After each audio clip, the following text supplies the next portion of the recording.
Welcome back to the CoDaKrew podcast. After an absolutely cinematic midweek of Champions League football, as well as some very, very strong performances by various Premier League teams in the other European competitions, we are back to do yet another episode of Premier League predictions. For those of you who don't know how our system works, we have a point system on screen now, and we have been basically trying to predict every match since last August, and at this point, very close to the end of the season. It remains close, but Swapnil holds a 2-point lead on me. Last week, though, I think we both did pretty well. I got 11 points, you got 12. Yeah, even though double you did digits beat for me, the first time in a little while. Even though you did beat me, I'm feeling pretty good about how I did personally. I did make some good calls there. I did hate on your club though, so my bad for that. But anyways, all that being said, let's just get straight into it. Actually, I will say one other thing. I know that probably the title of this video, we're going to get there in a second. Obviously, the Premier League is probably going to be decided this week, Right. but let's start with some more calm matches, and let's go in scheduling order and start with Brentford against Fulham. Yeah. Brentford are going to be feeling like they've really left points on the table. Not just against Everton, actually, in that last game, but for a while now, because it is 4 league draws in a row. And while that unbeaten run is respectable, it could also quietly drain their momentum if they are constantly dropping points in this European race. Obviously, they'll want a win anytime, but with the good form Everton is on right now, I think it's especially important that Brentford put up a good challenge right now. So they need good game control. Brentford are still a very dangerous team when they can get the match played at their tempo. Quick transitions, lots of direct running, early service into the box, and of course, Igor Thiago right at the center of it. And though Brentford have decent guys around him, I think he is ultimately who their performance tilts on. Fulham are decent defensively, but if Brentford can turn this into a match full of second balls, crosses, repeated attacks around the box, get Thiago to be the key figure, that is going to be what gets them this win.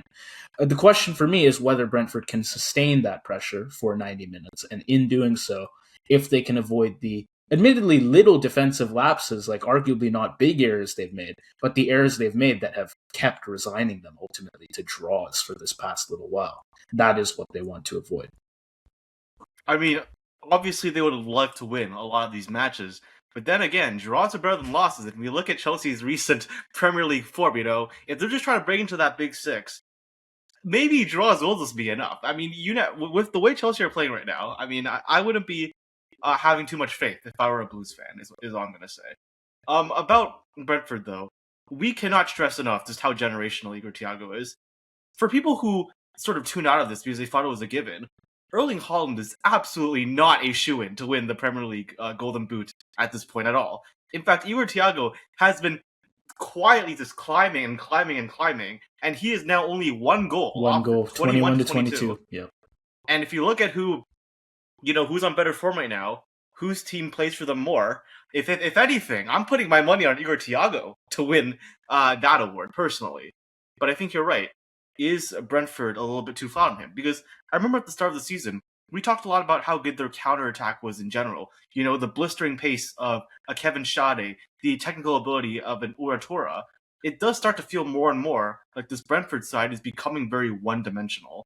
And I think once teams learn to play around that, learn to exploit that, and also learn to exploit the gaps that get caused by that when you have guys like, I would say, Uratora in particular, occupying a lot of space, but not being very direct with it. It is partially what leaves Brentford, I think, a little bit vulnerable in transition. Other teams playing their own game against them, almost in a way. And I think Brentford, they need to sort of clamp down. They need to be a little bit more solid, which can be advice that backfires. But I think they need to be just a little bit more solid because they're now up against a very solid side. A Fulham side who, I mean, it's not like they're drawing every match like Brentford, but they can bog you down. There are like a lot of big teams this season where Fulham looks on the back foot for a while, but then, bam, 5 minutes, like 2 goals, 3 goals, or whatever, it's game over, right? So if I'm Brentford, you have to be very careful. Yeah, fair. Though I will say Fulham, because of course I watched that whole game they played because it was against us. I think they really did themselves no favors with that first half. They were, in my mind, rusty, passive, By the time they woke up, they were already 2 goals down.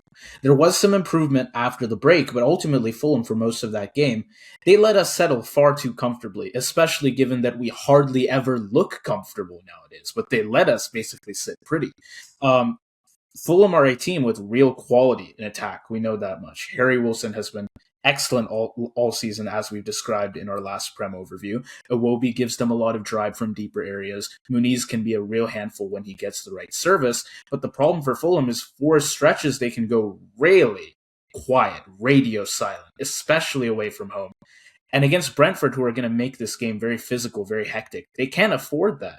They cannot afford to let off. It was bad enough against us. Brentford, I think, will take advantage even more if Fulham act the way that they were when they played their first half against us in last weekend.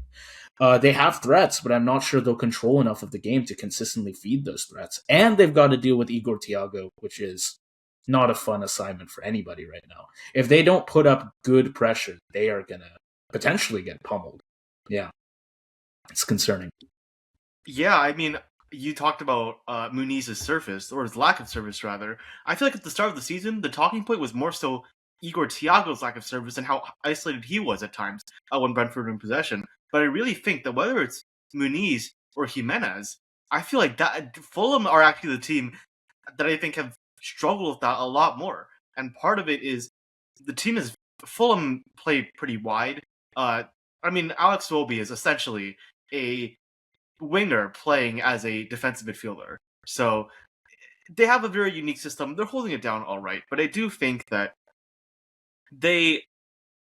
that style of play is not very offensively consistent. As you say, like they're never on for a full 90.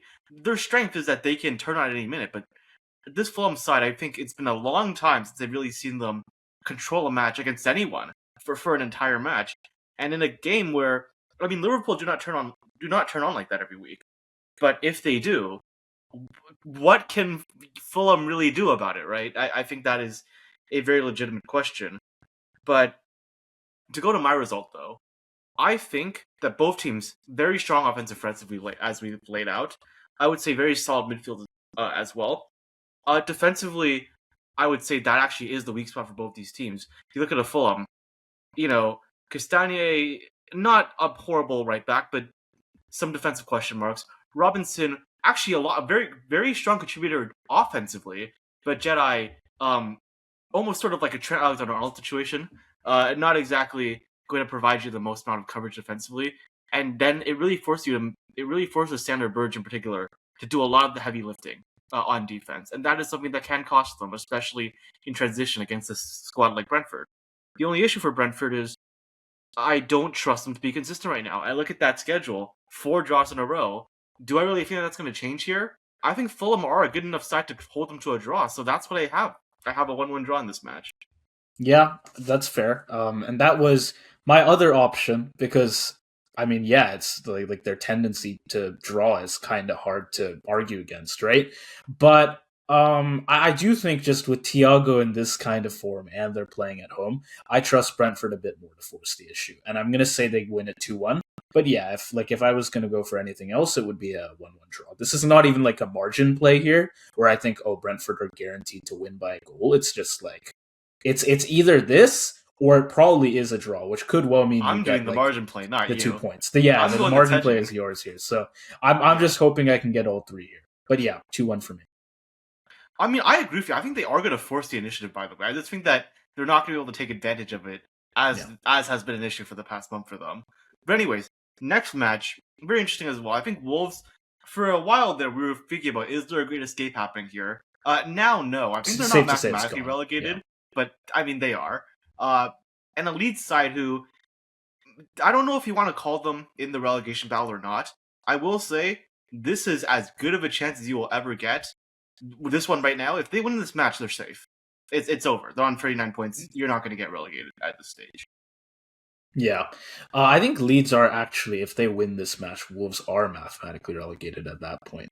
But, and yeah, at the same time, Leeds are basically, like, safe out of the relegation race if they can manage that.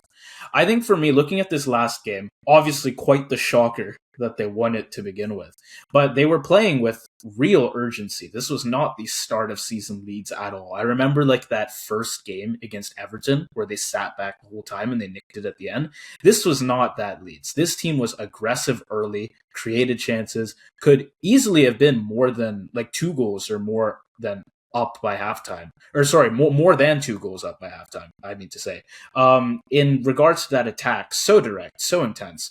The front pairing of DCL, Calvert-Lewin, and Okafor caused constant problems, whether it was like runs in behind, physical duels, or just forcing mistakes out of United's backline. Admittedly, Carrick made some questionable choices to contribute to that poor defense, but Leeds, I think, did everything they needed to and did it well. Okafor, in particular, is in ridiculous form right now. And gives them that ability to stretch defenses quickly. Then you add in the wing backs like Bogle also getting forward quickly. Suddenly, Leeds can turn these small moments into big chances very quickly. And I'd hope for the same here. That's what they'd hope for. The only concern is game management, maybe. They did make that United match late on far more stressful than it needed to be. But against a weaker side, if they play with that same front foot intensity, I don't think they even need to do it for the whole game. They can control things pretty comfortably, build a solid lead, and I think that's all they really need at that point. Yeah, I mean, one thing Leeds has been good at all season, really punching above their weight, is the midfield and the physicality. And I thought that was going to apply so much against Man United. I forgot to consider that they were going to have to play Manuel Ugarte, the worst midfielder in the Premier League, starting because Kobe Mainoo was injured. I don't remember the name of that 18-year-old that they played that one time. He should be starting. I don't even remember his name, but there's no way he's any worse than Ugarte. That being said, Heaven? Aiden Heaven, maybe? I'm not sure. No, the midfielder. No? Didn't they have another one? I don't remember, actually. Yeah. But you do remember, I remember one time, the announcements, they were getting desperate. Like, everyone was injured. They didn't want to play Kobe Mainoo because Amran hated him or something. I don't know. Right. I remember. You know what I'm talking about. Maybe the comments. I'll pull him up. I'll pull him up. Yeah. Well, if the comments know what I'm talking, or you'd let me know. But anyways, this Wolves side, certainly, I mean, the wall of Gomez's, are they really going to hold up against Ampadu? And, I mean, I understand some players, I think Daniel James, Anton Stock, particularly the biggest name there in the midfield, injured. They still have too much quality, though, I think, as you said. The team is, like, very shifty, I would say. Like, the wingbacks can bomb up forward. You almost have this sort of, like Crystal Palace-esque wingers in guys like Okafor and Aronson. They can also very much play central, overload, and I think Rob Edwards has stabilized this Wolves side. I don't think that they can get blown out very easily anymore, which is kind of ironic to say because I know what happened last week, but they're not a team that you can very easily just, it's not a freebie or anything like that. But I do think over the balance of the game, even if it's not the full 90, Leeds should have no problem controlling the match. And usually when they do, they don't really have too many problems, at least in recent months, converting those into points. Yeah. They've been good. Wolves. Really blunt in this last game. They have been, like, consistent in finding goals. Jack Fletcher. They scored in... Oh, okay. Right, that guy. Okay, listen. Hey, if you guys actually fucking start him over Ugarte, we'll remember what his damn name is. There's no way Jack Fletcher is worse than Ugarte. I just refuse to believe that possibility. Anyways, go ahead. Yeah. Wolves scored in all 4 games before West Ham, the previous 6 games out of 7 overall. I would have backed them to score again here, but before they were able to, West Ham found a big momentum swing to start the second half, and Wolves just cannot respond to clear momentum swings. They were good to start, down a goal going into halftime, but I thought they had it in them to push for an equalizer. But West Ham came out swinging, and Wolves let them for a good 15-20 minutes before Castellanos found them. A second goal, and then a third immediately after. The midfield stopped controlling second balls. Backline got stretched. Soon enough, West Ham was running right through them and also running away with the game. That's a big concern, I think, going to Elland Road because, again, like as I was talking about, Leeds are going to bring that exact kind of intensity as West Ham did coming out of the break. They'll press, they'll play direct, try to create strong momentum swings, quick momentum swings. Wolves might still have their moments going forward, and I could even still see them scoring, but if Leeds get on top for even a short stretch, I'd be worried about whether Wolves can ride that out without conceding a goal or even more. Yeah, I think a large part of what made Wolves stronger, let's say a month or two ago, was there was a genuine belief that they could pull an escape and get out of the relegation zone. And one thing I've stressed a lot throughout these episodes, especially in recent weeks, is that I do think that when a team has their back to their wall, has their back to the wall, but they do genuinely believe that they can stay up, it's like an instant 30% boost to all stats. That's what actually happened for West Ham against Wolves. Now, admittedly, I didn't predict it to be 4-0, but this is a big reason why I had West Ham winning that match. That's a big reason why I had Nottingham drawing in their match against a much stronger team, which they did. And when a team doesn't believe that they can stay up like Tottenham, I mean, that's also why I had them losing 1-0 to Sunderland, which also happened. But anyways, this is another one of those matches where one team, I said at the beginning of the segment, if Leeds wins this match, they're safe. Like, not mathematically, but we know they're safe. They know they will be safe, and they know they're good enough to go out and win this game, and win so in convincing fashion. So I'm not going to say it's going to be 4-0, but I see no reason why they cannot get a comfortable victory against this now demoralized, not actually horrible, but just not Prem level Wolves side. And that's why at home I think Leeds are going to get the job done. I'll say 2-0. You're muted. You're still muted. My bad. Maybe that gets cut out. Are we cutting that, or is that maybe that gets cut out of the video? We'll see. We could Okay. keep that actually. There's a motivation gap here, right? It's like you said. Leeds are playing to finish the job. Wolves are trying to delay the inevitable, because I think at this point they're getting relegated at one point or another. It's only one more loss that they can afford until that happens. And I think Leeds will just bring more energy and they'll keep Wolves quiet. If this was at the Molineux, I'd back Wolves to score, but they've not even been great with away goals this season. And if last weekend's game is anything to go by, I'm expecting Leeds score relatively early and Wolves find very few chances for their own goal after that. So it's going to be also a 2-0 for me. Yeah. All right. Well, then our next match brings us into the mid-table. I would say a team that is very much underperforming right now in Newcastle against a team who have looked pretty good in recent weeks, and that is Bournemouth. What are we thinking? Newcastle. What is the definition of insanity? You do the same thing over and over and over again. This is Newcastle. They lose their leads over and over and over again. Seriously, they had 3 weeks to settle after the Sunderland loss. Howe made a bunch of changes. For a while, it seemed like those changes might have worked. Asula scored, the backline held up well enough, and Palace didn't blow them away for most of the game. But once again, the pressure started building late on, and Newcastle just folded. Completely folded. They've dropped now 25 points from winning positions, obviously well ahead of anyone else in the league. Hard to say exactly why, but like you could say fatigue maybe, but somehow they cannot command a lead at all. The absences in midfield right now, I don't think are the cause of it, because it was an issue before, but they're not helping, right? So it's hard to trust them in any game, really. That's all I can say, just with how fragile they look. Yeah. Yeah, my bad for interrupting you. For some reason, you froze on my screen, so I thought you stopped talking. And then, Riverside does that thing. A lot of technical issues puts you on, today. 5 times speed, so that it catches you up in real time. Yeah. Anyways, yeah, this was just a scuffed episode. It is what it is. Anyways, though, look, very much true about this Newcastle side. What they don't have is that finishing bite, and a part of it, I think a big part of it, it goes back to personality. Does the team believe in themselves? I feel like I hammer on this a lot, but for Newcastle, it's not a quality issue so much. I think a lot of players on a mental aspect carry a lot more weight than we understand this from playing. And the one guy in particular who I'm talking about here, which I feel like I brought up time and time again, is Bruno G.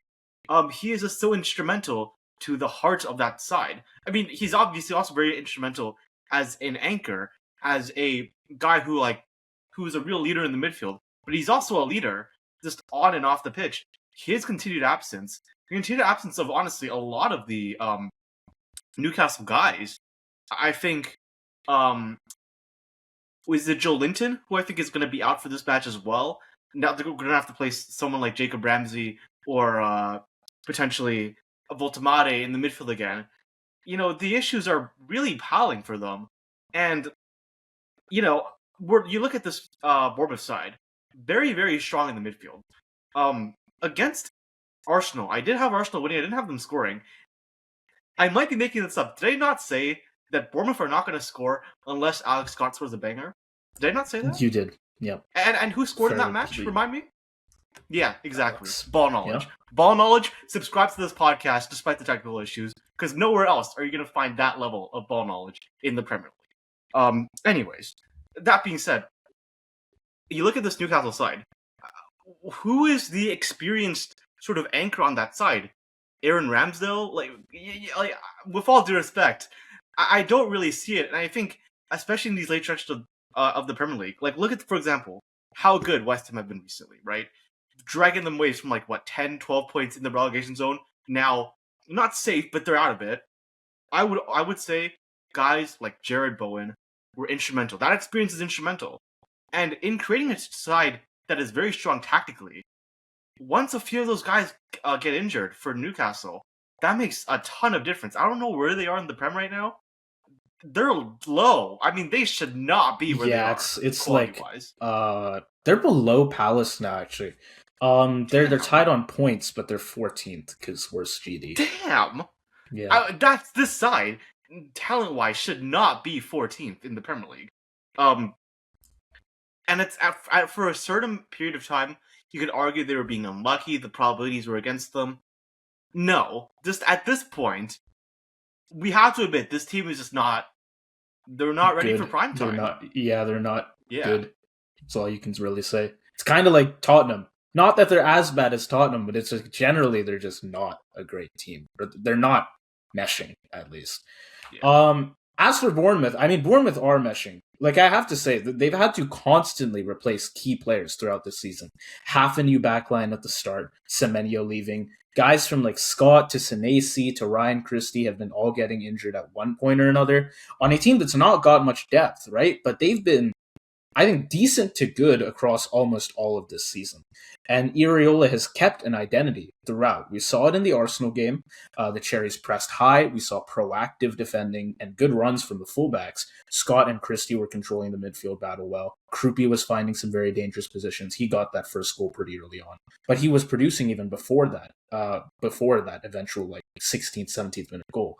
The midfield energy, I'm going to point to that. That is a very big thing, I think. Alex Scott in particular. Wins duels, links play. Now you're telling me he's starting to add goals too? There's too much threat coming from this one guy, and Newcastle it's more is so just lacking. This guy will randomly score a banger for no reason, once every 10 matches. And he'll get it's those... It's like clockwork. But once every 10 matches, he might do it again here because Newcastle are lacking midfield steel. I think he's going to get those opportunities. And once Bournemouth get control in the midfield, I think the rest of their game really opens up for them. My only concern, the only caution is Bournemouth do still draw a lot. There is a concern that a lot of those recent unbeaten games have been draws where they haven't been totally clinical. Even if they're the better side for stretches, they can leave opponents hanging around. But then again, so do Newcastle, right? And the way Newcastle tend to unravel late, Bournemouth should absolutely believe they can go to St. James, push till game's end, and find something for themselves. And I think they will. I'm not quite ready to give them all 3 points, but I think it'll be another somewhat frustrating late points drop for Newcastle. It's going to be a 2-2 draw for me. Maybe a 1-1, but I'll say it's a bit higher scoring this time. So 2-2. That's my exact scoreline. Yeah. 2-2 draw, because very strong offenses on both these sides. They definitely both have difference makers. Obviously, Newcastle, Anthony Gordon, Harvey Barnes. I don't know if he's going to start, but even just in the time he plays, huge impact player. But I do agree. On one hand, a Newcastle side that constantly drop points late. I don't know how many points they've dropped from winning positions at this point, but it's definitely double digits. 25. Yeah, Yeah. I mean, come on, bro. 25 points. If they somehow kept all of that, top 6. 42 points, they get to 67. Right. They're second. They're second. Jeez. They're ahead of Man City. They're 3 points behind Arsenal. Yeah. Yeah, Newcastle And for you. we know that they are at that level, like quality wise, because we saw it in like the Champions League, for example, and we've seen it in previous seasons. But yeah, they never pulled together. And then, as you were saying, I mean, this was actually the main selling point for me. Bournemouth have not lost a match since. I'm actually going to have to scroll back for this one. They have not lost a match since. You know what? If you haven't seen it, I'm going to make you guess.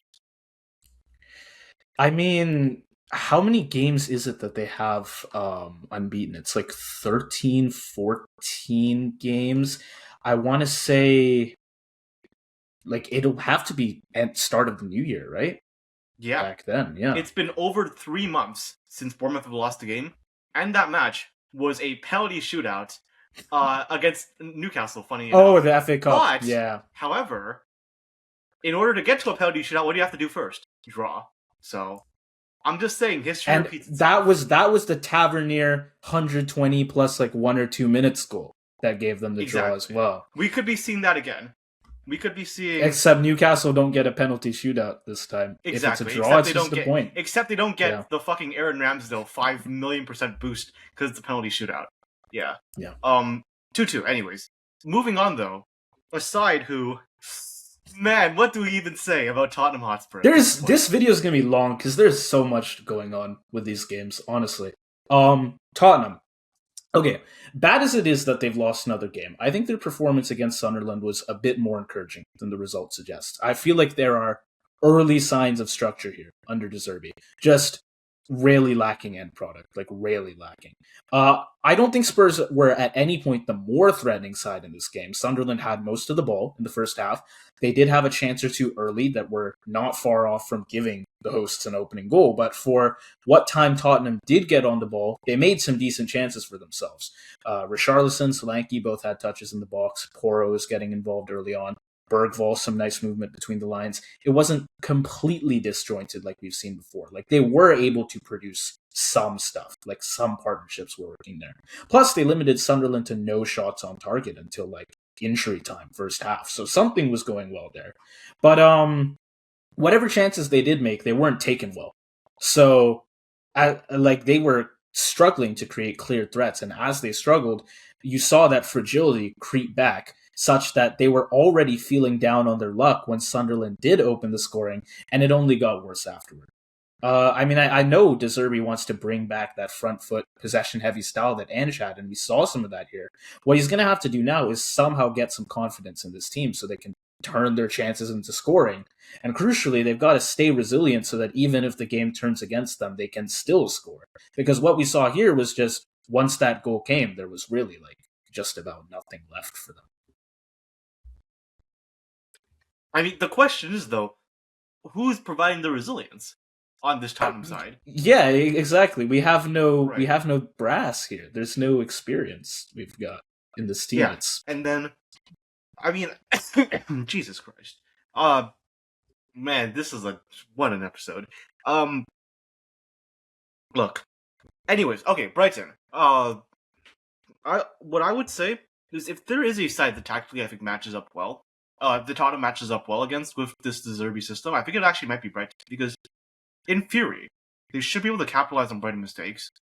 They should be able to really take advantage in transition, overloading in the midfield, just being all over the pitch, which can be a lot for a side that is as ironically as fluid as Brighton to actually deal with, because you have players often caught out of position, defenders going to the midfield line, midfielders pushing up, and all that sort of thing. And so Brighton have a lot more experience, and I think when we get to a match like this, where Tottenham is now in in must wins. I mean, I think De Zerbi said it himself in a press conference. Right now, the difference between what the talking points would be today for Tottenham and what they would be next week if they won this match, it would be night and day. And we've gotten to a point where not only are they, first off, clearly I think still a ways out from really implementing the De Zerbi system, which is a problem because you did say, and I agree with you, they look good at times against Sunderland. But looking good is not enough when the Premier League ends in 6 match weeks or 5 match weeks or whatever it is. They need to get points on the board now. Their rivals are getting points every week, basically. Their relegation rivals. I mean, I think we already said we think Leeds are going to win their next match. Like, I'm not going to spoil the other matches, but we've talked about how competitive Nottingham and West Ham are. I don't see that in this Tottenham side. I don't see it at all. I don't see anyone who I can trust to score goals in a late situation where they need to get them. Like we were talking about before, for example. I guess other than Richarlison, except only when they're down by 2 goals or more and it doesn't matter. So I think if you're Brighton, you just sort of hold on. You play on the counterattack. You try to overload the wings. I mean, there's a lot of weaknesses on this side. I think that's one of them. You go from there, I guess. Yeah. And I do think Tottenham will show a bit more still here compared to that last game, especially at home and with, of course, the urgency of their situation. So De Zerbi is going to get more of a reaction from this team. But Brighton are just a more settled, more confident team right now. They will definitely create enough chances. And if they can get Spurs chasing, I think this game is really going to open up in a way that suits Brighton well. I'm going to go 2-1 Brighton. I do think Spurs can find a goal somewhere. It just won't be enough. I think that's all it is. And if this is the result, it might be Spurs relegated at this point, because like it's you can have the excuse for De Zerbi of it's his first game and he loses it, and he's at the Stadium of Light. If they lose this one at home, I think it's game over. Is there a world where De Zerbi gets sacked before the end of the season? Surely not. How? Oh God! But then then it's they like gotta do something fast, man. They're in the relegation zone, right? I get the feeling you have a result for Tottenham. Maybe I know you're not that big on Brighton, so I'm not, and I think I sort of alluded to it. I think because of the tactical system, I do think Tottenham can get something here. Yeah. The one silver lining for Brighton is Christian Romero is injured. And I think because he's injured, Brighton are going to put a cross in, and it's going to go to the head of like Danny Welbeck or Van Hecken or someone, and they're going to get a header in. And then Kinski's going to like touch it, but he's not going to be able to control it because we know his lack of confidence right now. By the way, Vicario is also injured. I think Brighton are going to sneak an undeserved one draw here, is basically what I'm trying to say. A smash and grab. And it's going to really hurt Tottenham. It's going to be a huge morale gutter for them. I'm going to say 1-1. Okay. Do you think if that is how it plays out, it's a 1-1, but they get the 2 points stolen right at the end? Is that still like they're now set for relegation? First off, they're 2 points below West Ham, so that's right. Like they're not still good enough. Further regardless. And I think mentally that would be like absolute demolition, destruction for them. I'm not saying that Brighton's goal is necessarily going to be in the last minutes. I have a feeling that they're going to score off of a cross just because of the Romero injury. That can happen at any time, but I just think that if it happened in like late in the match, that would be the funniest possible outcome. Yeah. All right. Next game, we've got two sides coming in off of two frustrating losses, though United perhaps more so. But regardless, it is Chelsea hosting Man U. Both teams are looking for a solid win to get their hopes up, basically, because Man U's more secure in their position, but they obviously don't want to slip. And Chelsea are like, they need something. They need to lock in. Yeah, is what they need to do. It's sort of hard to really talk about either of these sides because there's just so much gone wrong, I would say. I think first off, Enzo is back, correct, in the Chelsea lineup, and I do think that will be a big factor. Yeah, he's expected to play. Yeah, right. But I do think that's going to help Chelsea to some extent. But I don't know if, because here's the thing, we know why he was suspended. It is an issue that we see a lot with these sort of good teams, young teams, high ego teams. When you lose the dressing room, things go south very, very quickly. And that's what's been going on to Chelsea. They can't get a win to save their lives right now, unless it's against some random League One side. And that's not what United is. That is maybe the level of Ugarte, but not the rest of the squad.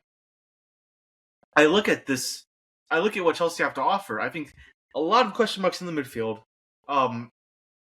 The defensive line is just it's really, really bad. The center backs are bad. Cucurella and Gusto, I put a lot of faith in, but especially in the way Gusto plays, you sort of need somebody to be that anchor for them. And they're playing Fofana and a left back as their center back duo. Lots of problems there. I mean, I just think of like the possibilities that United can attack them with their deadly front three. You know, Sesko as a super sub, especially aerially, can do a lot of damage to that Chelsea back line. Obviously, United have issues of their own as well, and I'll get into that in a bit. But if I'm a Chelsea fan, on one hand, it's like this match is going to be so scuffed, you might just be able to get something out of it. But also, you're not feeling very good. I would have to imagine. Yeah, I mean, it was an ugly scoreline we just saw from them. I think they were a bit better than people were giving them credit for. They were decently organized in the first half, had some good transition moments when Joao Pedro dropped in. Players like Neto or Palmer could run into the space behind City's back line. That was their clearest route through this game, and they used it well to start. However, like Tottenham, I think Chelsea didn't finish their few chances well enough. And once City raised the tempo after halftime, Chelsea did not show enough resilience. The defending on the goals was poor, the response was weak, and coupled with a weakening attack, suddenly the whole match got away from them in about 15 minutes. The attacking talent is here. As I've said before, the ceiling is high for this team. Like I said in our league overview, I think their ceiling is higher than ours is, Liverpool's. But once the game starts turning against them, they struggle to come back. Again, like Tottenham, though, definitely to a lesser extent. Yeah, it's hard to tell with this team. They are rarely having trouble, just like when they're under pressure. Against United, though, being back at Stamford Bridge against a team that does also have defensive issues, I think there should be more room for Palmer, now Enzo, and Joao Pedro to actually influence the game for longer stretches than they did against City. And if they can find the opener, which I think is a lot more likely here than in their last game, I think they'll find the energy to push on and potentially score more. But for me, that is really going to depend on if they get the opener. Because if they don't, I think they might be limited to like a draw at best. Yeah. Yeah, but I think you could be. Yeah, I think you could say the same thing about this United side. No, again, not because of their own doing. I keep hammering this. I've already said this like multiple times, even though we didn't even reach that segment yet. I just think the difference between Kobe Manu and Manuel Ugarte is so key. When you have a guy like Casemiro, who is very technically solid, but he's also an unk who doesn't have the most pace, the other guy around him needs to compliment him, and Ugarte just does not. Ugarte has no ball IQ. He does not know how to play off of Casemiro. He cannot make decisions under pressure. He is horrible on the ball in quick time situations. He's about as bad as Florian Wirtz, except this is worse because he's a defensive midfielder. He needs to be good at that. That's like the one thing you need in a defensive midfielder. He has no ability to progress the ball to Bruno Fernandes, who is like the guy who's like 3 or 4 assists away from breaking the Premier League record. There's so much going wrong there, midfield-wise, on this United side, and I think the hardest thing for them is going to be retaining possession. If they can retain possession, I think they're going to have no problem controlling the match. I'm not going to say win or lose or anything like that. I think they'll have no problem controlling the match. I think they'll have no problem generating chances. The question is, can you hold on to the ball? Can you trust somebody like Ugarte in what is really a very big game to just not make stupid decisions, to just... I don't know if to not have his controller disconnect. I don't trust him. Yeah, I don't think you should. Maybe we do need to bring in Jack Fletcher here now. I mean, I could point out some other issues. Like against Leeds, I feel like Bruno was basically the only guy trying to operate in front of Leeds' backline. And why was because that? of that? And why was that? Exactly. Ugarte. Because of that, Leeds could just collapse on him with like Ampadu and Tanaka. There wasn't enough support from the wingers or fullbacks moving inside to give United another option, so the build-up became predictable and the possession turned toothless. Again, can kind of go back to Ugarte. Menu, I think, would, like, if he was here, that would not be nearly as much of an issue, but the attack and midfield were just not meshing well. There was not enough, like, penetration basically from this United side. And Leeds also kept finding space wide, especially through the wingbacks, and repeated crosses causing all sorts of trouble for United. And Chelsea, obviously their wingers are not great right now. Neto's been questionable, as has Palmer, but they have wide runners and transition quality that on a good day can exploit that same weakness.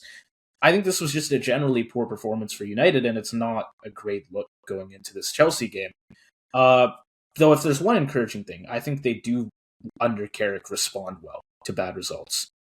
So like I want to say it's not going to be as bad of a showing. I'm just going to say right now I don't have a loss here for United. That's one thing. I think they'll recover from that. But yeah, it's not a great look going into a match against another top 6 team. Yeah, well, top 6 for now. Let's Right. let's be a little careful with this Chelsea side and the way they've been playing recently. I look at Chelsea. It's still just a no help thing. I mean, Steve Yao, to be fair, he's just come back from injury. That's not even true anymore. I feel like he's been back from injury for a little bit now. I should be a little bit more harsh on the guy. But if we're excluding him, absolutely no help for João Pedro whatsoever. Now it's no help in the midfield as well. Now as well, you have a very questionable defense.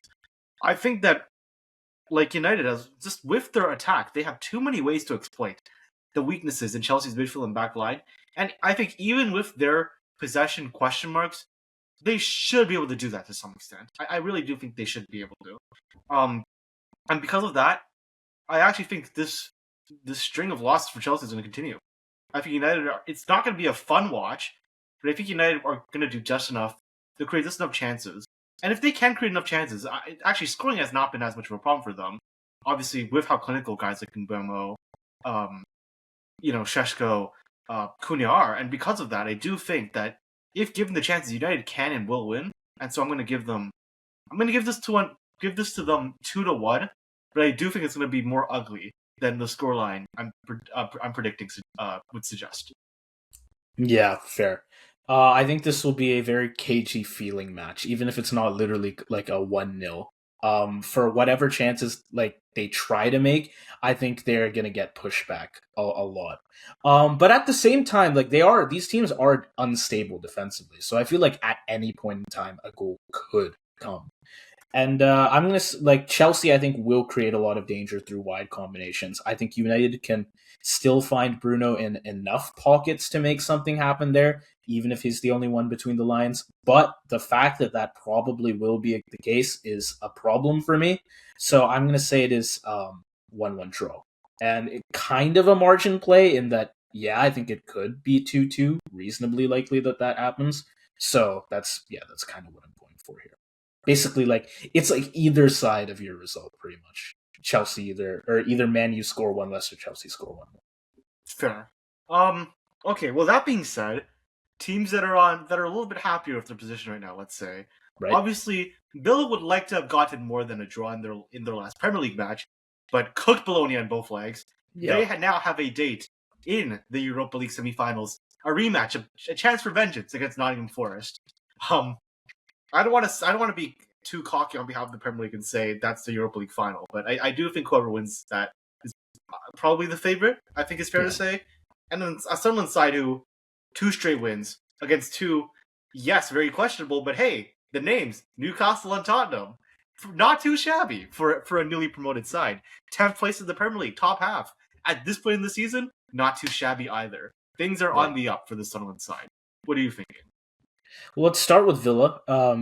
Great example this last game against Forest of both what makes Emery's side effective, but also what can really frustrate you about them. They are always living on fine margins, except in Europe, of course, where they can win by 4 goals, right?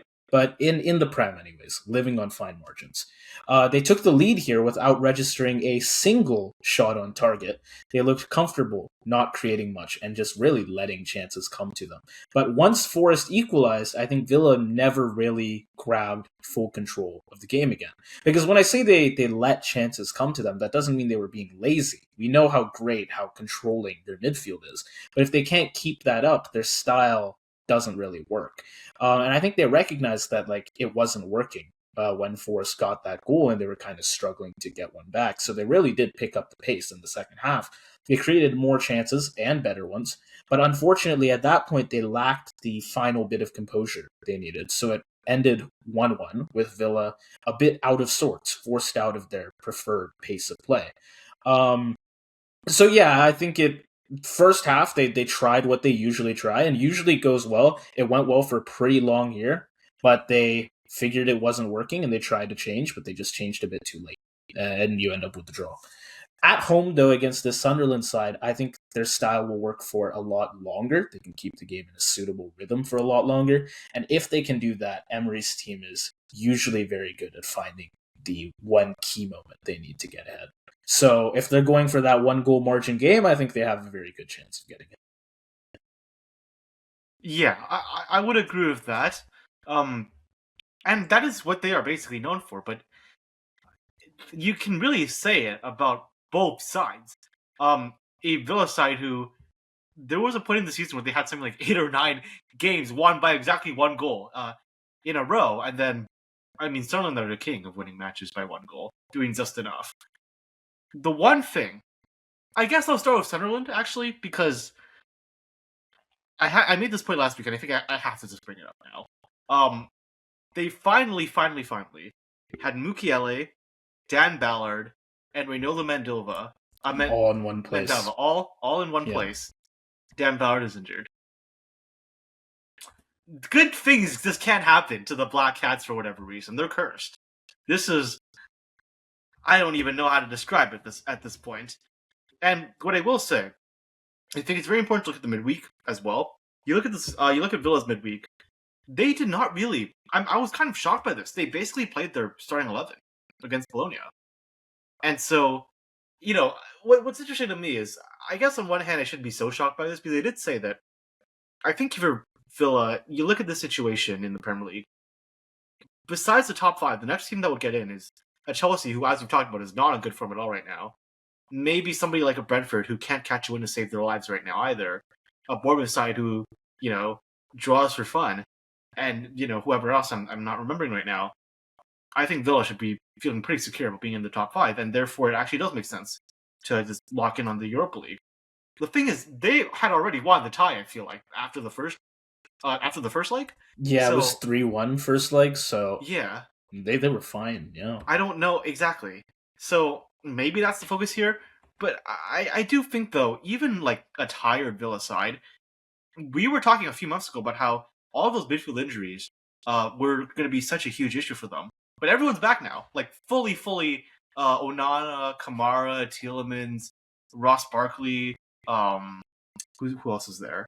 Morgan Rogers, Buendia. Like anyone and everyone you might want to play in the midfield trio, they have gone from, okay, these are the only 3 guys that are available, and we have to play them twice a week and 3 times on Sundays, and this is all we can do, to now back to the start of the season where they have a plethora of options. Unai Emery can play basically whoever he wants. He can individualize, spread it out to compete in 2 competitions, not to win the Premier League, but, to maintain their position and to really go out and win the Europa League. I think they have, I want to say, it wasn't Opta, but another one of those stats models had Villa at a 45% chance of winning the Europa League, which, pretty significant at this point. And I think that puts their odds of being in the UCL to something like 90 or 95, because to not only not win the Europa League, but to drop down to 6th place for Villa at this point is basically not possible. So, Villa, honestly, all I can say is, like, this match, obviously some fatigue is going to be an issue, but I think if you're a Villa fan, like, you have weathered the storm, you can, like, you can put your hands back, like, it's all smooth sailing from here, at least for this season. Yeah, I think for Villa, like, maybe that one scenario where shit could go really badly for them, where they miss both ways into the UCL, is if they try and prioritize both competitions and they somehow fail at both. So I think if they want to pick Europa, so be it. I think that's fine, and they have a very good chance of. I think even if they focus on Europa, they should still be fine in the Prem at this point. Yeah, I agree. It's just there is a world where they split their priorities and it ends up not working out for them. I think that is really the only way it would work out. How many points do they even need to get in these last 6 matches to stay? Confirm it. They would only need to win. They only need 12 more points. Win 4 of their next 6 matches, and they're all safe, guaranteed. 12 points in 6 games. 2 points a game is not bad. Yeah, and that also assumes Chelsea is perfect, which safe to say they're not going to be, right? Yeah. Okay, Sunderland. As always, look very organized in their play. Easy to say that when you are going against the least organized team in Tottenham, but as we'd expect from Sunderland, they were comfortable ceding some of the ball early. They did not panic, and they gradually were able to take over the midfield through that structure, through Xhaka. They had Brobby to give them a strong physical focal point. So physical, in fact, some would argue he should have gotten a red card. It was a little questionable at the end. But he was good, I think. Lefay finding clever passes, Mukiele providing that decisive moment with a very strong run. One of a few strong runs and shot from the right. Very cohesive, this team. That is Sunderland. It is one of these cohesive, coherent teams with a clear identity that they have played to very well throughout this season. They know what kind of game they want to play, and they usually get the job done. I would be concerned that Villa, in this slightly uneven period of theirs even, are more clinical than the team Sunderland have played recently, right? Both in offense and in defense. 100%. Yeah, and even if Villa sit back, Sunderland's backline still is going to be more challenged here than like it was by Tottenham. But even still, Sunderland can very much make this game awkward, especially if Brobby can pin Villa's center backs and bring the midfield into play. I don't think they get overwhelmed here at all. I think we will see a very good game from Sunderland, regardless of how the scoreline does eventually turn out. The thing is, though, I feel like a lot of the time against Sunderland, especially when they play good teams away from home, they look competitive, they play the low block, and it's not like Haram ball. They play the low block, and then on the counter, they still like legitimately they look get good, chances yeah, and friend the other team.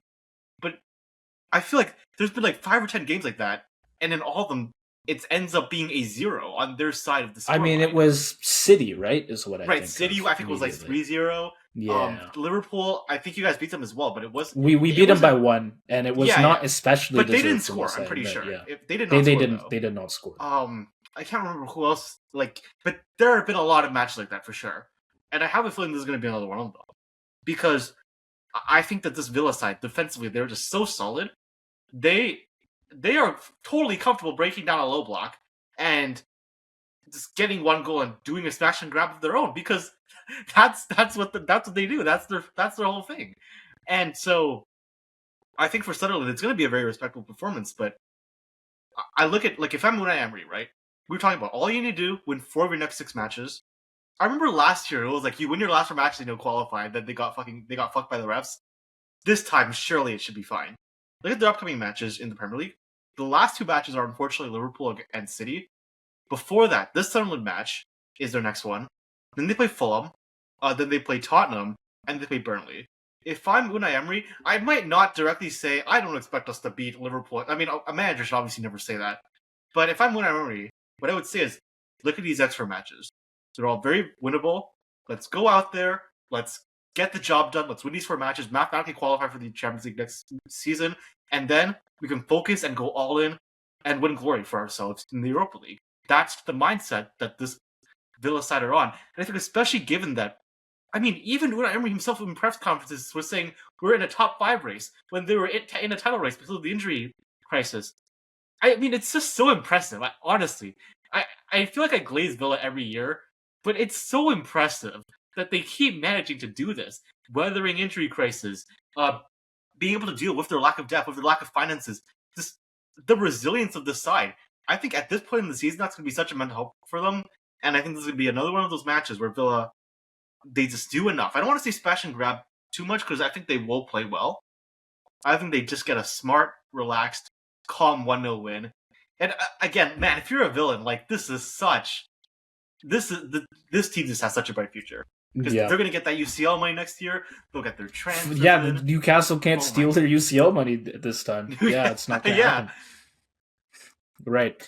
I mean, honestly, maybe I undervalued the Sunderland against big games bit, where Sunderland in big games where they somehow don't score a goal. I ended up with I went for a 2-1 to Villa. My thinking was just like, Villa, we've said this before, but they're the team of 2-1s.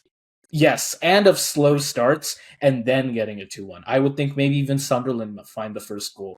Villa find one late to finally win the game. But I agree, it could absolutely be 1-0. And honestly, like, you convinced me a bit, so I'm hesitating. But I've got to stick to my guns. So I think 2-1 is very fair as well, because the question is the Sunderland trend going to continue, or is the Villa trend going to continue? Right. And you could make a compelling case either way. Yeah. All right, anyways, next up, though. Merseyside derby. Go ahead. Yeah. Talk about it. What a Merseyside derby this one's going to be, eh? Okay. Everton, we'll start with Everton, are playing very annoying right now. Exactly how Moyes wants it, I'm sure. Against Brentford, we're not perfect, and Pickford did make life harder for them with that early penalty concession. But once Everton settled, they really stuck in this game, stuck it to Brentford. Gay and Garner kept scrapping in midfield. Beto, again, consistent with another really strong goal. And Dewsbury Hall coming up with a late equalizer. They are I mean, maybe I'm thinking of this word. It comes to mind because there are derby rivals. They're like cockroaches. They are always in the game, entirely resilient. Um, I mean, I don't think it's a. In this case, I Are don't you think sure it's a they're bad the thing. cockroaches now, or Us, I we mean, can't the way stay you in guys... games late. We can't stay in games late. We're the Well, ones I'm who are just always talking about conceding. like perception-wise. It's like who's the big dog in this derby right Oh, now. in this I'm derby, not sure that it's you guys. Is what I'm trying to say. that's true. I mean, we have a few more points, but they're on better form. I think safe to say. Um, yeah, Barry and Beto's recent form is going to make a big difference here because they don't always control matches for long stretches, but they keep them alive. They always trust that eventually a moment will open up. And earlier in the season, Everton could be solid like that throughout a game, but not very dangerous in attack. Now they've got strikers actually finishing chances. And so since we're almost given, like it's almost a given we're going to give away some good openings since our defense really just is that unstable. Everton should feel that they can make this into a real derby scrap. Maybe was not as much of the case before, they wouldn't be as confident, but now that their strikers are really hitting, they should feel that they can make our lives very stressful, and I'm sure that will be the case. Yeah. Yeah, I think that's totally fair. What I will say, I mean, this is, I think, exactly. I mean, we already know the way that Everton are going to set up, and I look at you in a match like this. You need players that can really unlock defenses and be and really step up for them for you guys. I don't see how that is. First off, I don't want to mislead. Is Ekatike confirmed out for this match? Yeah, I think he's confirmed out for the season. Ooh. At this point, it was ACL. Oh, the season. Yeah, no, it was he's gone. I'm pretty sure. I Oh, don't know. fuck. He's going to the World Oh Cup. God. Man. Okay. And then you guys. Forget And us. then I don't think he's making it to the World Cup later. shit. Yeah. Well, who's France gonna have to play then? I mean, Ekatike can't go. Dictator and Mbappe's not gonna let Elise play. Right. He's not gonna let Camavinga play. Okay, I'm sorry. Sorry for the brain rot. But anyways, and then who's your other striker? Alexander Isak. He's just come back, and yeah, he's. I not don't know great if you right can now. trust He's him not yet. great. You know? Yeah. No. And part of it is, of course, like he needs time, but you guys don't have a lot of time right now. Is the issue? And honestly, we talk about Everton right now. We talking about Chelsea right now. I think maybe Everton are a bigger threat to taking your top 5 spot, because if they win this match, there's only 2 points. Y'all better watch your backs at that point. Is all I have to say. And then, I mean, I feel like I'm always talking about the same things for the Liverpool side. Wirtz has no ability to handle pressure on the ball. Salah is a big question mark. Rio's getting more playing time now, which I guess that's a good thing. But then, Cody Gakpo is Cody Gakpo. Enough said. Midfield very questionable. Fullbacks dog shit. No matter who you play. I feel like there's so many weaknesses for Everton to exploit. And I will say that with the lack of Jack Grealish, and Ilman and Jai, I would say, regressing quite a bit in the latter half of the season, Everton are still very decent, all aspects of the pitch. If you screw up in one or two areas, they are absolutely a team, especially at home, who can take advantage of that. And I think that puts you in a lot of danger in a match like this. Okay, fair. But as you, Darian, have said before, when it comes to a rivalry match like this, form is not everything. I know I did just point out their form is better than ours, but I don't think that's necessarily going to be a factor here. Not only are Liverpool and Everton derby rivals, Well, you're implying that you guys are the better team quality-wise, which I'm not so sure. No, that's not true. That's not true. I think just form. I'm going to say form is not a factor here. Here's the other thing. Okay, if I was just looking at recent form, I'd lean Everton, especially after what they did to Chelsea. By the way, I'm not saying my prediction yet, but I'm not basing it off of form either. I am being consistent. Okay. And I will explain why later. I think, like, based, if you were to go off of form, though, Everton have just looked good lately. But this is a derby game. It is a Merseyside derby game. And let me tell you, the underdog, whoever it is, well, usually it is Everton, always finds ways to get by somehow toward the end. I think it's been a while since we had a truly dominant derby game over Everton. They've been good as of late. Guess what? I don't think Everton are the underdogs in this game. Honestly, I think it's us. We shouldn't be. We really shouldn't be in that position. But it's like you said, with the shit show that is going on with our lineup right now. And yeah, Everton are coming in with better form at least. Um, they're at home. I think we're the underdogs here. And if that is the case, we might just be the cockroaches. I'm actually going to go back on what I said before. Yeah. What you said might be right. We're going to be the cockroaches, and I think we get a 1-1 draw. We find a late goal, and it's a 1-1 draw. It's a derby match, so it's like I think the players will be more fired up here, and I think that could make all the difference. I think the one factor, that's just my vibe. Yeah. I would have gone with that. The one problem is you guys are all now. You said in that last video, by the way, we posted about the UCL, or that you posted. I was okay, but I just want to say I want to pull back the curtain a little bit. On the day that Bayern Munich and Real Madrid had that match, I had an exam from in our local time 2 p.m. to 5 p.m. and in our local time that match was 3 p.m. to 5 p.m. I left that exam hall. I checked my phone immediately. I looked at the score. I'm like, fuck, I missed absolute cinema. God fucking damn it. But thankfully, Swapville hooking us up with the premium S-tier content, recapping it, bringing the game to life. So thank you very much for that. And anyways, I think y'all, like, now you're going to be focused on the Premier League, as you mentioned, that being a silver lining for you guys. But you were not back then. I mean, you still, and I think rightfully, by the way, thought, it's only 2 goals. We have a chance of coming back into this tie. And so you really focused on that. Are you going to be able to recover in time against this Everton side? Because I mean, we risked key players and we lost Ekatike, so right. And this, by the way, this is not a 1-to-1 comparison, but very often, once teams lose one important match, if they don't have a lot of time before they recover, that just continues. Like that was Arsenal going from being in 4 competitions to being in 3 competitions, to now they're being in danger of the Premier League as well. And then we'll see what happens in the UCL. They are through, but point is that sort of thing can happen very quickly. And when Liverpool players are fatigued, in particular, and you play that system on offense where you're so vulnerable in transition against a very drifty, very dynamic Everton midfield, I think you can be in for a world of trouble. And so you should be happy because the last time I predicted you guys to lose, y'all won. But I have an Everton 2-0 win. 2-0.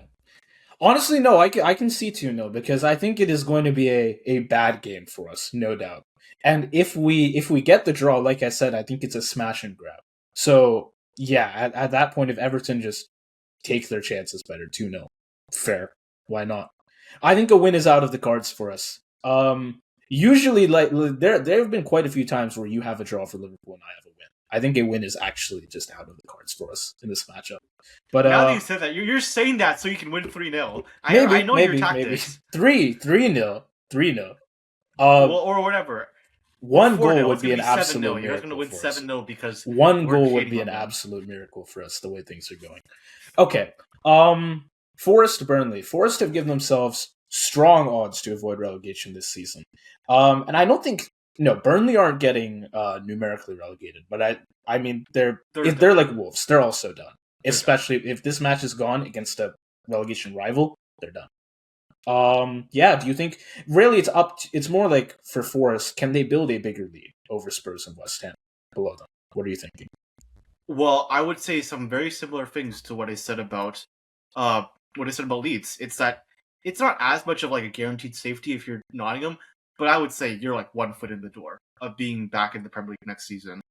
And potentially play back in Champions League football with the way they're doing in Europa League as well, getting the job done in that second leg against Porto, and playing Villa next round. Very exciting stuff for Nottingham Forest, and it's great because they've basically gone from real danger of relegation to they're still in danger, but looking a lot more comfortable, and they've shown they have staying power in Europe. They have a ton of staying power. They are a tough team to beat. And if I'm a Forest fan, I'd say the same thing about Villa. I would be feeling pretty optimistic right now, potentially winning the Europa League. I think they absolutely have the quality to do it. The one very unfortunate thing that happened is obviously Chris Wood's injury. But, I mean, they played the whole season without him. And, I mean, they clawed their way out of relegation without him that entire time. So again, like I'm not going to be too alarmed about it if I'm a Nottingham Forest fan. And so the other thing I would say that's the same for them with Leeds is because they know they have 1 foot into safety if they win this match, they're going to be motivated as hell to win this match. And the same thing it was for Wolves, it's going to be for Burnley as well, where they're going to be very demotivated because they know they're done. And similarly to Wolves, there was a period of time about a month ago or 2 months ago where they looked a lot better. They could basically take control of the match for this 15 to 20 minutes, score a bunch of goals, and that would be enough to get results. Their ability to do that has been absolutely neutered now. Yeah. Forest should be feeling pretty decent about where things stand with the team, but they're definitely not. They're not quite stable. I mean, it's like you said. Leeds have 1 foot into safety. Forest will have 1 foot into safety if they win this, but I don't think they're quite there yet. And if I'll give a con about them, it is it's like you said that they can rarely hang around in matches, but they also, when they are doing that, they are on the back foot. They struggle to generate sustained attacking pressure.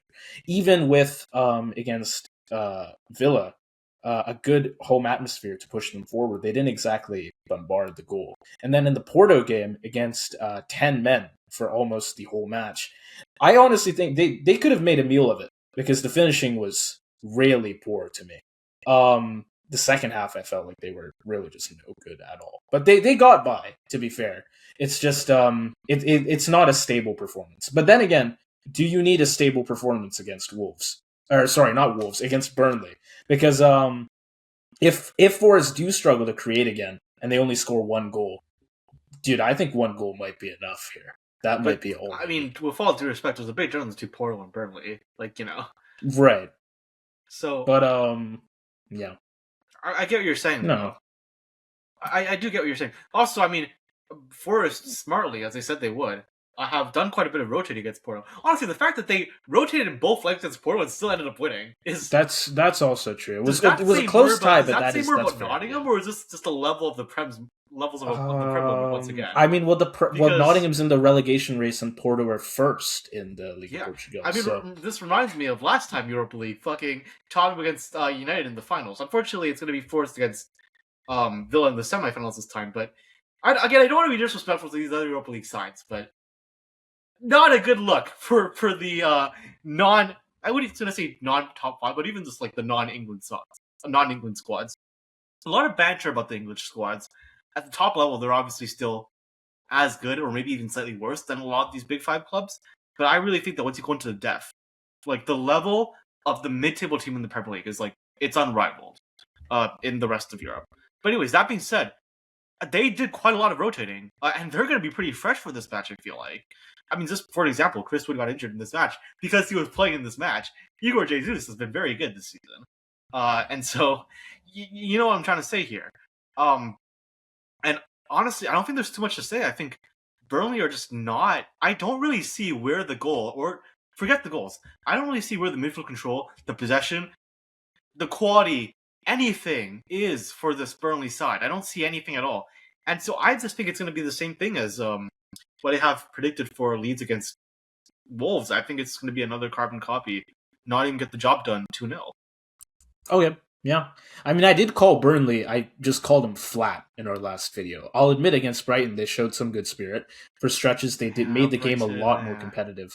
Yeah, okay, because Brighton shoot themselves in the foot. I mean, I know Burnley had 2 goals ruled out. The first one, I think, was pretty narrowly. But overall, I did say Brighton would win 2-1, didn't I? I think did you have a 2-1 or did you have a 2-0 on that one? I swear I must have said, didn't I say because Lewis Dunk was suspended, they were going to shoot themselves in the foot? Right. Yeah, but then Burnley ended up not scoring anyways, or not actually having a goal confirmed.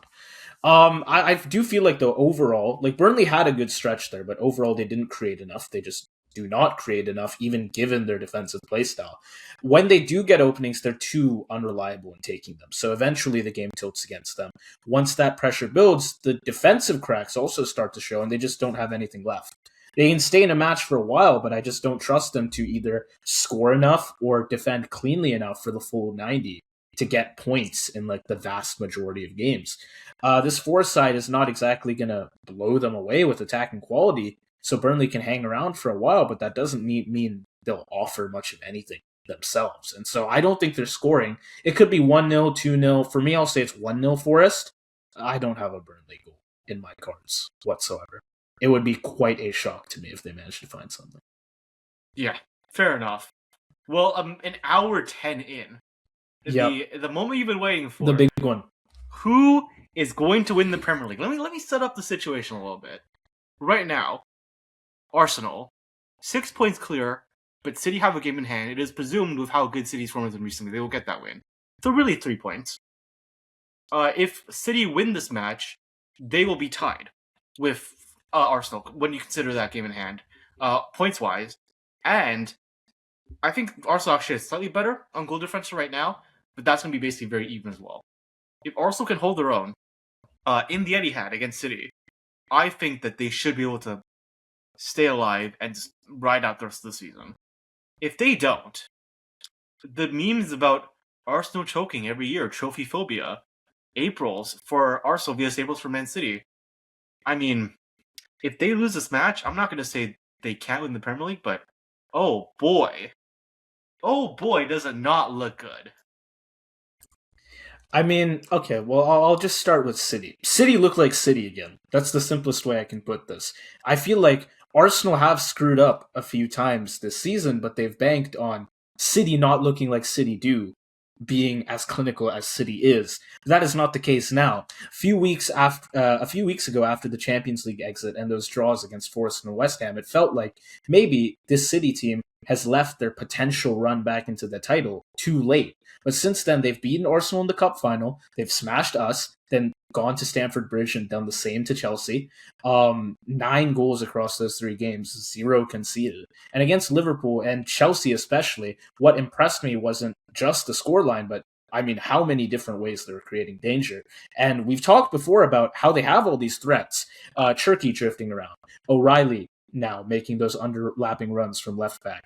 Doku, Semenyo, Rodri, Bernardo, obviously Holland. He's kind of on and off, but when he is heated up, he is heated up. He is scoring.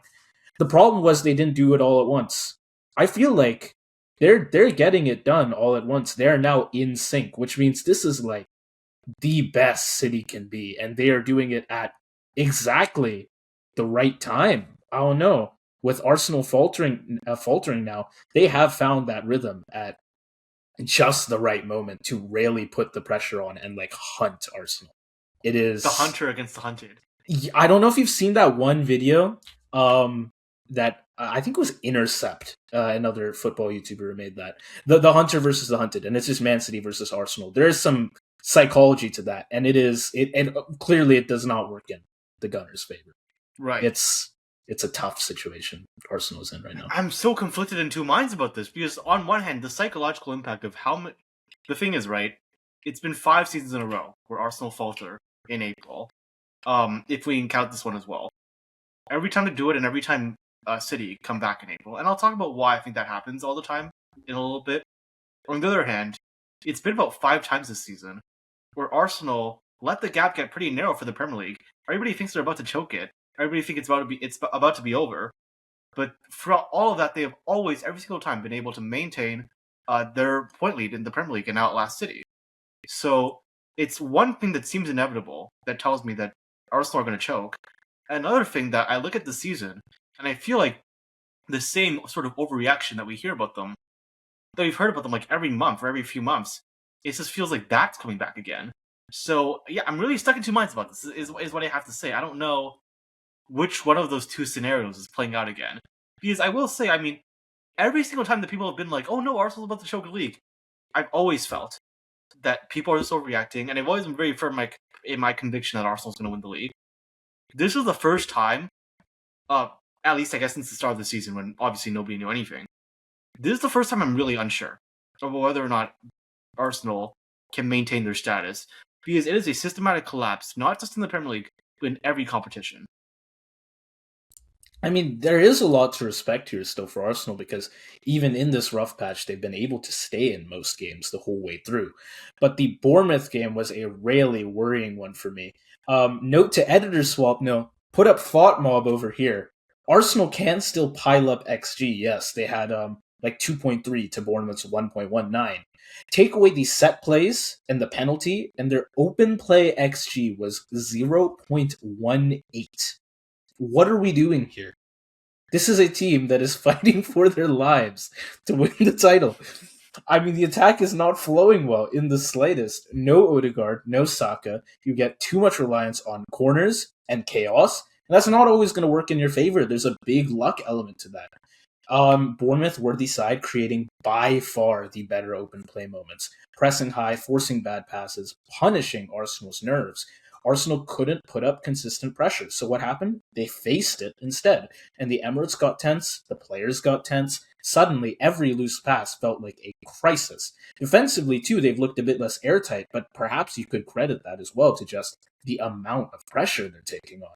And again, Arsenal have huge strengths. Rice and Zubimendi are still great in midfield. Saliba, Gabriel are elite defenders. Gyökeres gives them a forward who can really scrap for goals even when the service isn't ideal. Though, big game Gyökeres, to be fair, is still questionable. And speaking of big games, they know how to suffer in them before finding the chances they need. It's just, usually they are able to suffer in these games and they get by scoreless until eventually they find that one chance and it's a 1-0 win. It's not happening now. It's just something has ticked here. It's like some switch has been flipped and now they cannot hold on to a 0-0 game, really. It just doesn't work for them anymore. And I'm real concerned City are finally moving the ball with real freedom again, and Arsenal just don't look settled enough in attack to consistently push them back the other way. This could be a very lopsided game. Either it could be very close, or it could be very lopsided towards City. I don't think Arsenal are going to look dominant in the slightest in this. Do we get the Arsenal that doesn't look dominant, but gets the 3 points, gets the job done, as we've seen all season? Or does the curse of April, that's caught up with them every year, this entire decade, catch up with them again? Oh man, I feel like we're not even talking about the tactics of these teams. Just because that doesn't matter. It doesn't matter. It's who's hard playing to on the predict. pitch. So much it's pressure all psychological. Right. It's all whoever wins this mental. is very likely to win the title. I'm forgetting who I saw this stat from. But it might have been Opta who said, like, if Arsenal win this game, 98% chance they win the title. If City win this game, it goes to 33.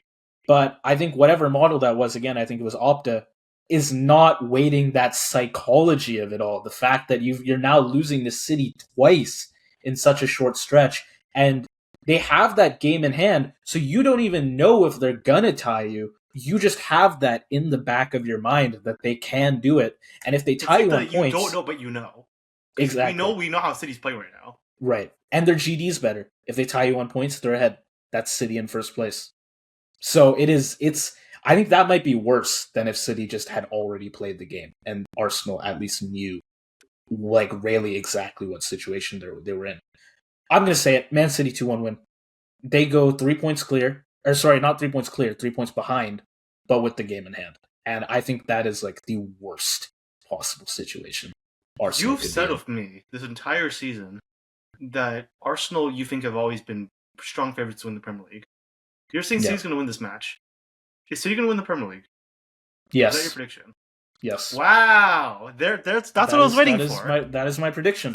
I mean, that's what I was waiting for. Remember, I predicted at the start of the season that we'd win. It would be close against City. Or sorry, it would be close against City, and I actually thought Arsenal could drop to third because I'm like, dude, surely they can't do second place anymore. You said that at some point that has to change. No, I don't think it's changing anymore. We are well and truly, we've been out of the equation for months and months.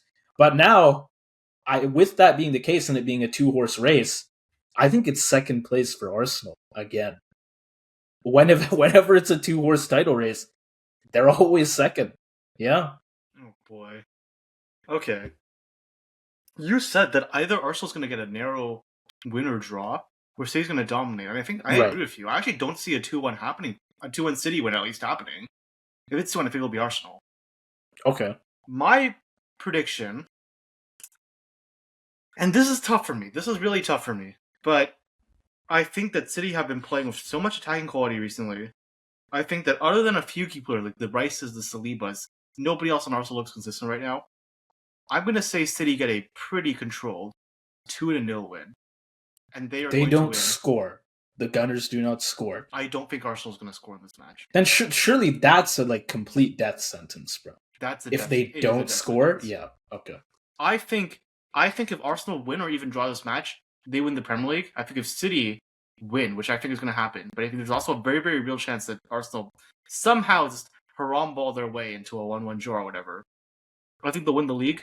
I think it's slightly more likely that City win this match, and I think a 33% chance of Arsenal winning the league if City wins this match is quite high. I think it's quite high. Oh, by the way, that was when I was saying that was 33 to City. That was not even 33 to Arsenal. Wait, you're saying?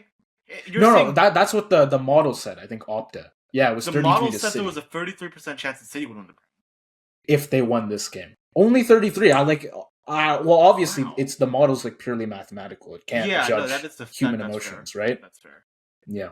Yeah, but I'm sorry. Like I said at this beginning, whoever wins this tie, not even tie, whoever wins this one-off match wins the Premier League. I don't want this to happen. I feel like everyone hates on Arsenal, which really makes no sense to me because everyone was hating on City because of the oil money and basically the lack of ethics behind how this club became what they are. And now everybody's afraid that's the wayside because Gunner fans are annoying. It doesn't really make a whole lot of sense to me personally. I think that's the problem is that City, the club, is very annoying, and Arsenal, the fans, are very annoying, and you just interact with the fans more than you do the corporate leadership, and that's probably what's made that. But I think people are genuinely. I think it's totally unfair, by the way, that Arsenal is being treated like this. But it is a fact that there are some players who rise up when they become the enemy. They like to be the villain, and they become better. And there are some players in some teams that crumble when they're seen as the villains. And I think that Arsenal are not built to be villains. I think they're going to crumble from this perhaps unfair characterization. And that, for me, is what's going to make the difference. Okay. Well, you heard it here first. We both have Man City winning. The game and the title. I don't like that I'm saying that. I don't like that I'm saying City's going to win the league, bro. I don't want this to happen. I'm very... I agree. If I don't like Arsenal fans, but if I think about it critically, why would I want Man City winning another title? But, It's genuinely very annoying that people are throwing the ethics that everyone 3 years ago when it was City against Liverpool, everyone was on Team Liverpool because of what 115 charges, right? But I don't understand it. I really don't. And the thing is, I feel like some people are gonna think that I'm just being an Arsenal simp for saying this, even though I have no affiliation with Arsenal whatsoever. I don't. Whatever. It is what it is. Yeah. Okay. Well, we will close off then with two London sides, each in pretty good form. West Ham obviously fighting to avoid the drop, but even though Palace are in 13th, they're only 5 points off Europe, so no question both teams are in to win it. Yeah. And Crystal Palace... Also, one thing... Wait, let me quickly mention one more thing. This match is on Monday, and the midweek match week starts on Tuesday. So we are... the CoDaKrew podcast will be making some very frequent uploads in the next few days. No. Yeah. Okay, my last exam is tomorrow, so I should be fine after that. One will hope. Anyways. Look, I was going to say, I think there's two ways Palace can actually get into Europe. The more obvious one is they're clearly the favorites to win the Conference League. I mean, they just keep curb stomping all their opposition. Fiorentina is a very solid side for Conference League standards. They made them look silly. What was it, 4-1 aggregate? Palace, it was game over by the end of the first leg, which I believe they just dominated 3-0. Yeah, it was 3-0. The very unfortunate thing about that, though, is one certain player, really two, but most importantly, one certain player got injured. A certain Adam Wharton.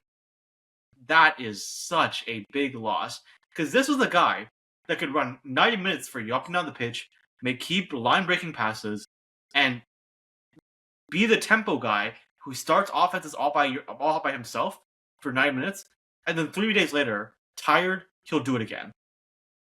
Losing, I can't stress enough how much losing him at this stage of the season, where they're not going to be relegated, but for that push for what could have been a push for the Premier League European place, I think it died. If that injury is long term, I think their chances of making it into Europe that way at least died with that injury. I really do. And then the other one is Maxence Lacroix, who is one of the crucial members of that three-man defense on Palace. That solidity there against even the best teams in the league has been crucial to their success as well. Losing that against a very hungry West Ham side, they have the same advantage that Leeds and Forest have. They're thinking like if we can get a draw in this match, like that is going to be huge for our chance of staying up. So, by the way, apologies for the background noise. Yeah, I mean, if I'm Palace, I would be a little bit nervous about the situation here. Yeah, I mean they are in an interesting spot because the home form still hasn't been amazing overall. I know that was an issue. The team itself does look a lot sharper, or they have, anyways, against Newcastle, against Fiorentina. At Newcastle, they had a lot less of the ball, put up good pressure across the game. Wingbacks kept pushing. Pino was lively. Eventually, they made some subs, and they still were able to build pressure until Newcastle finally cracked. And I think they found the openings they needed to. But just like you, I'm concerned. In this game, I hardly think West Ham is a bad matchup for them here. Although West Ham do have that fight to now get out of the relegation zone and stay out of it. But Wharton being gone, can they find those same openings? I don't know that they can. Even with let's say Mateta now was good at finishing in this game versus Newcastle, which is funny given how much we've been clowning that for him. If he's what's the difference if he's good at finishing now, but there's no shots to finish in the first place? Wharton is really just, I think, that crucial to this team. One of the more difficult matches for me to predict here, just because not for West Ham. I think West Ham will do pretty well for themselves, but Palace, very hard to predict for me right now. Yeah. And then, I mean, on the other side of it, a West Ham side West Ham are so back. They are so back right now. And, I mean, I think the whole world understands how precarious Tottenham's situation is. Brighton, I believe, were the betting favorites in that match, despite the fact Tottenham are at home. A draw, I think, if anything, is like that's like a good result, at least statistically, according to Vegas, for Tottenham. So, if I'm West Ham, I'm thinking if Tottenham get 1 point or maybe even 0 points, they could also get 3 as well, which also puts on pressure for them. This West Ham side, again, they believe in themselves. Jared Bowen, Thomas Souček, those players have more experience. They've been in these situations before. They carry more gravitas, and they carry their team forward more than anyone and everyone that could possibly do that on Tottenham combined, especially now with Romero injured for possibly the rest of the season. But then you have guys like Matheus Fernandes has been so good for West Ham. I feel like he is really overlooked by a lot of casuals because he's not playing for a big club, but I think he will be soon. Castellanos, he's been picking up form recently. We know how good Somerville can be. If you're a West Ham, I mean, I said this about if you're a Leeds fan, if you're a Nottingham fan. If you're a Hammers fan, I feel like you're looking at this match, you could get something out of this, 100%. And we're running really late. I'm just gonna be quick. I think they will. I think just based on that form, based on the hunger they have against the Palace side. I mean, mathematically they're kind of in it, but I don't think they're thinking about potentially being in Europe. I feel like they're thinking about these matches don't really matter as much anymore, and we're just focused on the Conference League, which is fair enough. I think West Ham can away from home pull a draw out of this match. I think they'll finish 1-1. I think they'll get a point. Okay, yeah. I mean, if West Ham are like anywhere close to as ruthless as they were against Wolves, I think it is going to be a great performance for them. I mean, it felt like a very Nuno type game. Yeah, they were nervy at the start, but like once they got the opening, it was take the game by the scruff of the neck, very direct, straight to the forwards whenever they got the chance. And yeah, because they pushed forward, Castellanos finally got his goals that his play, I think, has deserved for a while. Bowen was great out wide. Pablo linked attacks beautifully underneath. And so, like, all around, they were good just because they were willing to bring that energy to the attack. And again, I think they're playing away. Could be an issue. Because actually before, West Ham playing at home was the worst thing they could be doing. But now their home stadium, I think, is pretty good for them. So now away is not necessarily a good thing. But Palace, like you said, split priorities, injury problems. I think that can make up the difference. And so, yeah, I'll say also West Ham 1-1 draw. Palace, the better team on paper, I think, still even, without Wharton. But, well, actually, maybe that's a bit questionable. But West Ham, I will say probably still the better team on paper, which is... Yeah.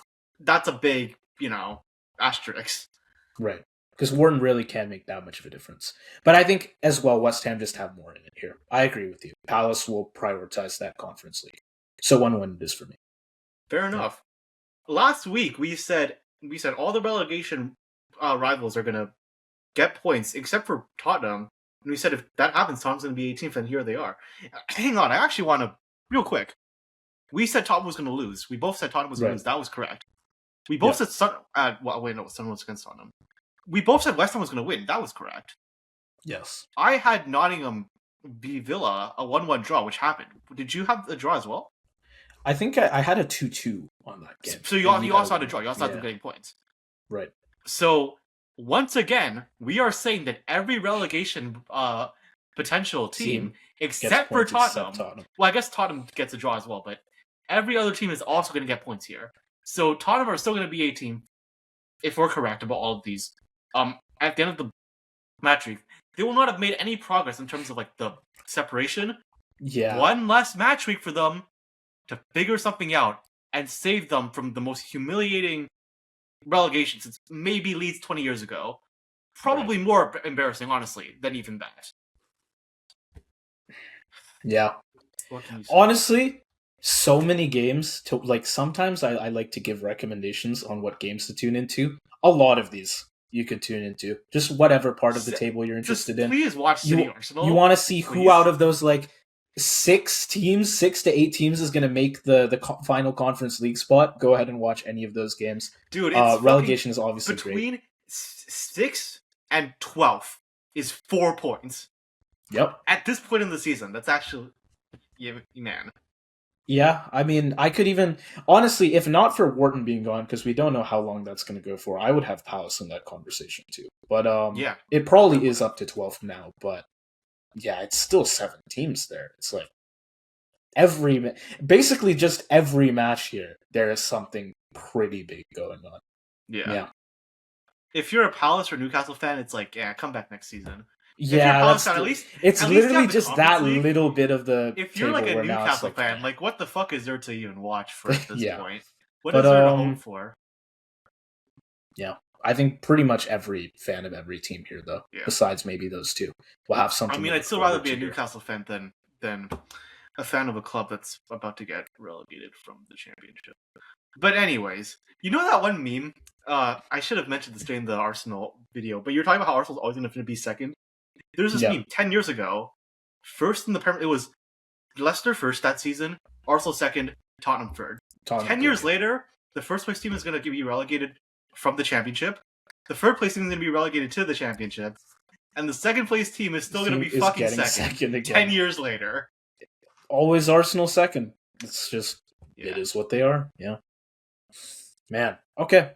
Well, I think we'll cut it off here, but yeah, there's the reason this video is long. Of course, we didn't want it to be, but there's just that much to go through. So if you watch as many matches as you can, guys, and tune in, I guess, for that midweek match week as well if you get the opportunity. But really, take advantage right now because this is going to be a great weekend. Yeah. And with that said, we will see you soon for another set of match week predictions from the CoDaKrew. Have a good one.